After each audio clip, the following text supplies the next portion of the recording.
The enemies of truth. Convictions are more dangerous enemies of truth than lies. A topsy-turvy world. We criticize the thinker more severely when he puts an unpleasant statement before us, and yet it would be more reasonable to do so when we find his statement pleasant. Decided character. A man far oftener appears to have a decided character from persistently following his temperament than from persistently following his principles. The one thing needful. One thing a man must have, either a naturally light disposition or a disposition lightened by art and knowledge. The passion for things. Whoever sets his passion on things withdraws much fervor from his passion for persons, even when they're the representatives of those things, as statesmen, philosophers, and artists are the representatives of their creations. Calmness in action. As a cascade in its descent becomes more deliberate and suspended, so the great man of action usually acts with more calmness than his strong passions previous to action would lead one to expect. Not too deep. Persons who grasp a matter in all its depth seldom remain permanently true to it. They have just brought the depth up into the light, and there is always much evil to be seen there. The illusion of idealists. All idealists imagine that the cause which they serve is essentially better than all other causes, and will not believe that if their cause is really to flourish, it requires precisely the same evil-smelling manure which all other human undertakings have need of. Self-observation. Man is exceedingly well protected from himself and guarded against his self-exploring and self-besieging. As a rule, he can perceive nothing of himself but his outworks. The actual fortress is inaccessible, and even invisible to him, unless friends and enemies become traitors and lead him inside by secret paths. The right calling. Men can seldom hold on to a calling unless they believe or persuade themselves that it is really more important than any other. Women are the same with their lovers. Nobility of disposition. Nobility of disposition consists largely in good nature and absence of distrust, and therefore contains precisely that upon which money-grabbing and successful men take a pleasure in walking with superiority and scorn. The privilege of greatness. It is the privilege of greatness to confer intense happiness with insignificant gifts. A condition of heroism. When a person wishes to become a hero, the serpent must previously have become a dragon, otherwise he lacks his proper enemy. Friends. Fellowship in joy, and not sympathy in sorrow, makes people friends. Making use of ebb and flow. For the purpose of knowledge, we must know how to make use of the inward current which draws us towards a thing, and also of the current which after a time draws us away from it. Joy in itself. Joy in the thing, people say, but in reality, it is joy in itself by means of the thing. The unassuming man. He who is unassuming towards persons manifests his presumption all the more with regard to things, town, state, society, time, humanity. That is his revenge. The noblest hypocrite. It is a very noble hypocrisy not to talk of oneself at all. The champions of truth. Truth does not find fewest champions when it is dangerous to speak it, but when it is dull. Free nature. We are so fond of being out among nature because it has no opinions about us. Each superior in one thing. In civilized intercourse, everyone feels himself superior to all others in at least one thing. Kindly feelings generally are based thereon, inasmuch as everyone can, in certain circumstances, render help, and is therefore entitled to accept help without shame. Consolatory arguments. In the case of a death, we mostly use consolatory arguments, not so much to alleviate the grief as to make excuses for feeling so easily consoled. The life as the proceeds of life. A man may stretch himself out ever so far with his knowledge. He may seem to himself ever so objective, but eventually he realizes nothing therefrom but his own biography. Experience. The unreasonableness of a thing is no argument against its existence, but rather a condition thereof. Truth. Nobody dies nowadays of fatal truths. There are too many antidotes to them. A fundamental insight.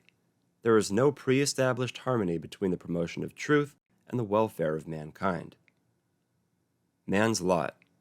He who thinks most deeply knows that he is always in the wrong, however he may act and decide. Truth as Circe. Error has made animals into men. Is truth perhaps capable of making man into animal again? The danger of our culture. We belong to a period of which the culture is in danger of being destroyed by the appliances of culture. Greatness means leading the way. No stream is large and copious of itself, but becomes great by receiving and leaning on so many tributary streams. It is so also with all intellectual greatnesses. It is only a question of someone indicating the direction to be followed by so many affluents, not whether he was richly or poorly gifted originally. Desiring to be loved. The demand to be loved is the greatest of presumptions. Contempt for men. The most unequivocal sign of contempt for man is to regard everybody merely as a means to one's own ends, or of no account whatever. Partisans through contradiction. Whoever has driven men to fury against himself has also gained a party in his favor. Forgetting experiences. Whoever thinks much and to good purpose easily forgets his own experiences, but not the thoughts which these experiences have called forth. The enemy's life. He who lives by fighting with an enemy has an interest in the preservation of the enemy's life. More important. Unexplained obscure matters are regarded as more important than explained clear ones. Valuation of services rendered. We estimate services rendered to us according to the value set on them by those who render them, not according to the value they have for us. Unhappiness. The distinction associated with unhappiness, as if it were a sign of stupidity, unambitiousness, or commonplaceness to feel happy, is so great that when anyone says to us, "How happy you are," we usually protest. Talent. Many a man's talent appears less than it is, because he has always set himself too heavy tasks. Two great aims. Whoever aims publicly at great things and at length perceives secretly that he is too weak to achieve them, has usually also insufficient strength to renounce his aims publicly, and then inevitably becomes a hypocrite. The dangers of intellectual emancipation. In a seriously intended intellectual emancipation, a person's mute passions and cravings also hope to find their advantage. Contempt. Man is more sensitive to the contempt of others than to self-contempt. Partial knowledge.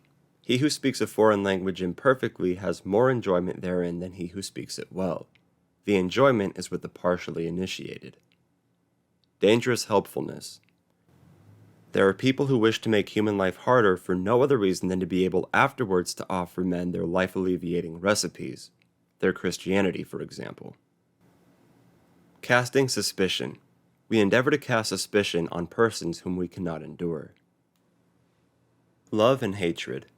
Love and hatred are not blind, but are dazzled by that fire which they carry about with them. Confession. We forget our fault when we have confessed it to another person, but he does not generally forget it. Self-sufficiency. The golden fleece of self-sufficiency is a protection against blows, but not against needle pricks. The origin of courage.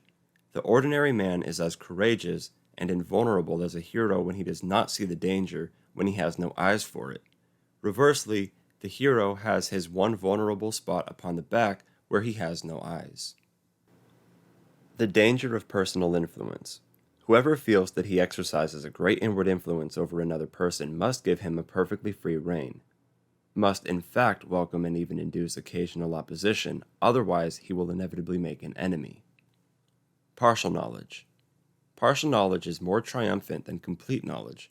It takes things to be simpler than they are, and so makes its theory more popular and convincing. A bad memory. The advantage of a bad memory is that one enjoys several times the same good things for the first time. A gloomy thought. It is with men as with the charcoal fires in the forest. It is only when young men have cooled down and have got charred like these piles that they become useful.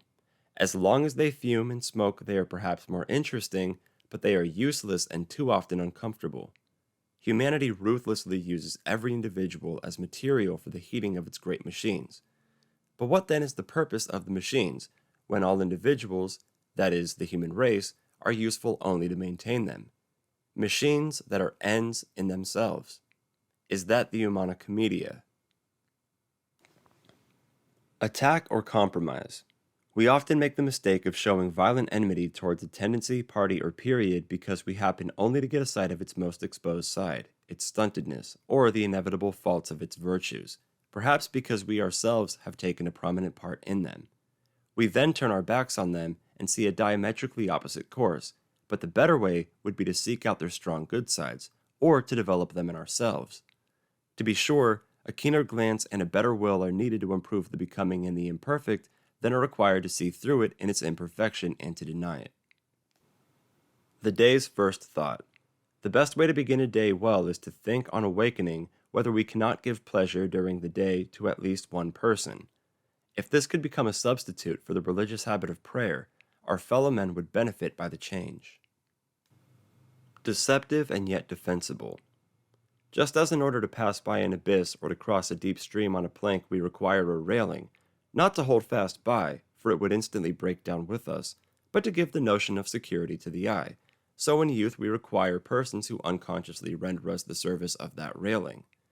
It is true they would not help us if we really wished to lean upon them in great danger, but they afford the tranquilizing sensation of protection close to one. The danger in free opinions. Frivolous occupation with free opinions has a charm like a kind of itching. If one yields to it further, one begins to chafe the places until at last an open, painful wound results. That is to say, until the free opinion begins to disturb and torment us in our position in life and in our human relations. Dissatisfaction with others and with the world. When, as so frequently happens, we vent our dissatisfaction on others when we are really dissatisfied with ourselves, we are in fact attempting to mystify and deceive our judgment. We desire to find a motive a posteriori for this dissatisfaction in the mistakes or deficiencies of others and so lose sight of ourselves. Strictly religious people who have been relentless judges of themselves have at the same time spoken most ill of humanity generally. There has never been a saint who reserved sin for himself and virtue for others, any more than a man who, according to Buddha's rule, hides his good qualities from people and only shows his bad ones. Age in relation to truth. Young people love what is interesting and exceptional, indifferent whether it is truth or falsehood. Riper minds love what is interesting and extraordinary when it is truth. Matured minds, finally, love truth even in those in whom it appears plain and simple and is found tiresome by ordinary people, because they have observed that truth is in the habit of giving utterance to its highest intellectual verities with all the appearances of simplicity. Philosophically minded. We usually endeavor to acquire one attitude of mind, one set of opinions for all situations and events of life. It is mostly called being philosophically minded. But for the acquisition of knowledge, it may be of greater importance not to make ourselves thus uniform, but to hearken to the low voice of the different situations in life. These bring their own opinions with them.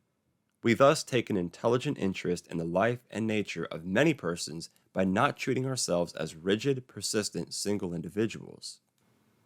In the fire of contempt. It is a fresh step towards independence when one first dares to give utterance to opinions which it is considered as disgraceful for a person to entertain. Even friends and acquaintances are then accustomed to grow anxious. The gifted nature must also pass through this fire. It afterwards belongs far more to itself. Self-sacrifice. In the event of choice, a great sacrifice is preferred to a small one because we compensate ourselves for the great sacrifice by self-admiration, which is not possible in the case for a small one. Lonely people. Some people are so much accustomed to being alone in self-communion that they do not at all compare themselves with others, but spin out their soliloquizing life in a quiet, happy mood, conversing pleasantly and even hilariously with themselves.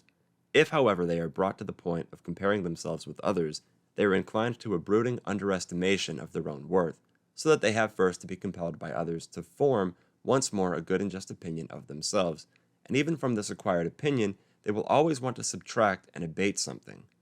We must not therefore grudge certain persons their loneliness or foolishly commiserate them on that account, as is so often done.